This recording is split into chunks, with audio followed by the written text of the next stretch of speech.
இந்த உருவகத்தில் எப்பொழுதுமே குய்யா கனியாய் குமுத தேனாய் செவ்வாய் திறந்து சிந்தனில் சிந்தும் ஆற்றல் தமிழே. 8 திசை இருந்தும் இனிய தமிழ் மொழியை கட்டி காப்பதற்கு களம் கண்டவர்களில் பட்டு மலரடி தொட்டு என் மனதிற்குள் சுரந்த திரவத்தை வார்த்தைகளாக்கி வடித்தெடுக்கிறேன். ஏதோ இனம் முடியாத மௌனம் இதழ் பிடிக்கும் போது என்னுள் கவிதை மலர்வதுண்டு.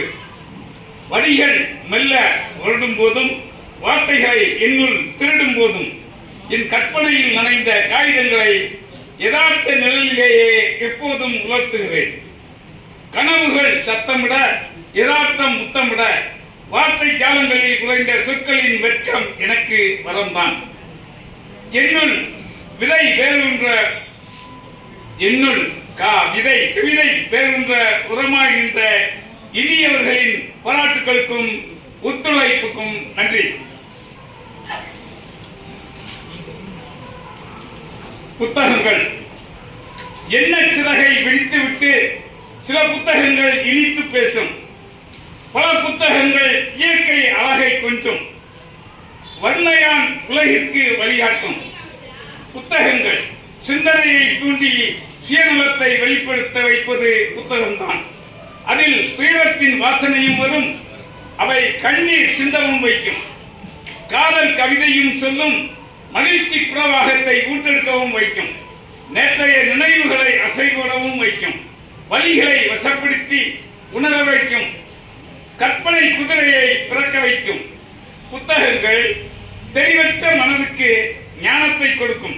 துணை இல்லாத பயணத்திற்கு துணை செய்யும். வானத்தையும் வசப்படுத்த வைக்கும். புத்தகங்கள் புதுமையின் விடியல், புரட்சியின் விதை, பன்முகக் குவியல், படைப்பாளியின் பங்கீடு, தலைமுறை தாண்டியும் தாகம் தீர்க்கும் வற்றாத நதி. புண்பட்ட மனதிற்கு புத்தகம் மறந்து போடும். அறிவு பசி வந்துவிட்டால் விருந்தே போடும். மயிலழகாய் மாறி மனதை வருடிவிடும். மௌனமாய் நமக்குள் பேசி நம்மையே ஆளும். புத்தகங்கள் கவிஞருக்கு காதலன், எழுத்தாளனுக்கு ஏற்றவன், பேச்சாளனுக்கு உதாரணம், புதுமையை விரும்பும் புத்துணர்வாளன். புத்தகத்தை நாடி படிப்பவனிடம் நவரசம் காட்டும். பொங்கும் உணர்வை பெருகிட வைக்கும். புதிய கேள்விகளுக்கு விடையாய் வரும். ஆத்திகனும் நாத்திகனும் அதனுள் அடக்கம். இது ஆதியும் அந்தமும் தெரியா அச்சய பாத்திரம்.